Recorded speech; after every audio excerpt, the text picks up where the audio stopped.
ಪ್ರತಿಯೊಬ್ಬರಿಗೂ ಅವ್ರ ಲೈಫ್ ಬಿಟ್ಟು ಬೇರೆಯವ್ರ ಲೈಫ್ ಆರಾಮ್ ಅನ್ಸುತ್ತೆ. ಆದರೆ ಅವ್ರವ್ರ ಕಷ್ಟ ಅವ್ರವ್ರಿಗೆ ಗೊತ್ತಿರುತ್ತೆ. ಇನ್ನು ಇದೇ ಮಾತನ್ನ ಮುಂದಿಟ್ಕೊಂಡು ಎಲ್ಲರನ್ನ ಎಂಟರ್ಟೈನ್ ಮಾಡಕ್ಕೆ ಬರ್ತಾ ಇದ್ದಾರೆ ಆರಾಮ್ ಅರವಿಂದ್ ಸ್ವಾಮಿ. ಅನೀಶ್ ತೇಜೇಶ್ವರ್, ಮಿಲನಾ ನಾಗರಾಜ್ ಹಾಗೇನೆ ರಿತಿಕಾ ಶ್ರೀನಿವಾಸ್ ಅವರು ಮುಖ್ಯ ಭೂಮಿಕೆಯಲ್ಲಿ ನಟಿಸಿರುವಂತಹ ಚಿತ್ರನೇ ಆರಾಮ್ ಅರವಿಂದ್ ಸ್ವಾಮಿ. ಈ ಚಿತ್ರಕ್ಕೆ ಅರ್ಜುನ್ ಜನಿಯಾರ್ ಅವರ ಸಂಗೀತ ನಿರ್ದೇಶನ ಇದೆ. ಹಾಗೇನೆ ಅಭಿಷೇಕ್ ಶೆಟ್ಟಿ ರವರ ರಚನೆ ಹಾಗೇನೆ ನಿರ್ದೇಶನ ಕೂಡ ಇದೆ. ಟ್ರೇಲರ್ ನೋಡೋ ಪ್ರತಿಯೊಬ್ಬರಿಗೂ ಇದೊಂದು ಫನ್ ಫೀಲ್ಡ್ ಸಿನಿಮಾ ಅಂತ ಅನ್ಸೋದ್ರಲ್ಲಿ ಡೌಟೇ ಇಲ್ಲ. ಅರವಿಂದ್ ಸ್ವಾಮಿ ಪಾತ್ರದಲ್ಲಿ ನಟಿಸಿರುವಂತಹ ಅನೀಶ್ ತೇಜೇಶ್ವರ್ ರವರ ಒದ್ದಾಟ ಹಾಗೇನೆ ಪರದಾಟ ಇವೆಲ್ಲವೂ ಕೂಡ ಟ್ರೇಲರ್ ನಲ್ಲಿ ಎದ್ದು ಕಾಣುತ್ತೆ.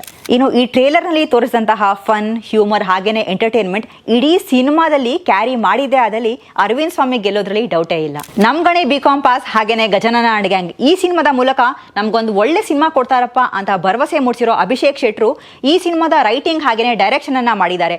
ಆಡಿಯನ್ಸ್ಗೆ ಎಕ್ಸ್ಪೆಕ್ಟೇಷನ್ ಇನ್ನೂ ಜಾಸ್ತಿ ಆಗಿದೆ. ಇನ್ನು ಈ ಸಿನಿಮಾದ ಟ್ರೇಲರ್ ನಲ್ಲಿ ಪೂರ್ತಿ ಕಂಟೆಂಟ್ ಬಿಟ್ಕೊಡದೇ ಇದ್ರು ಮದುವೆ, ಸುಳ್ಳು, ಸತ್ಯ, ನಂಬಿಕೆ, ದುಡ್ಡು, ಫನ್, ಎಂಟರ್ಟೈನ್ಮೆಂಟ್ ಇವೆಲ್ಲವೂ ಕೂಡ ಈ ಸಿನಿಮಾದ ಟ್ರೇಲರ್ ನ ಹೈಲೈಟ್ಸ್ ಆಗಿದೆ ಅಂತ ಹೇಳ್ಬೋದು.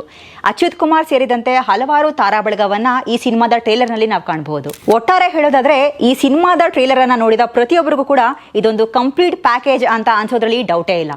ನವೆಂಬರ್ 22ಕ್ಕೆ ಈ ಸಿನಿಮಾ ರಾಜ್ಯಾದ್ಯಂತ ರಿಲೀಸ್ ಆಗ್ತಾ ಇದೆ. ತಾವೆಲ್ಲರೂ ಕೂಡ ತಪ್ಪದೆ ಈ ಸಿನಿಮಾವನ್ನ ಥಿಯೇಟರ್ಗೆ ಹೋಗಿ ನೋಡಿ. ಹಾಗೇನೆ ಟ್ರೇಲರ್ ನೋಡಿ ನಿಮ್ಮ ಅನಿಸಿಕೆಯನ್ನ ಕಮೆಂಟ್ ಸೆಕ್ಷನ್ ಅಲ್ಲಿ ಕಮೆಂಟ್ ಮಾಡಿ ತಿಳಿಸಿ. ಈ ರೀತಿಯಾದಂತಹ ಹೆಚ್ಚಿನ ಕಂಟೆಂಟ್ ನಿಮಗೆ ಬೇಕಾದಲ್ಲಿ ಸೌತ್ ಟಾಕೀಸ್ ಚಾನಲ್ಗೆ ಸಬ್ಸ್ಕ್ರೈಬ್ ಮಾಡಿ.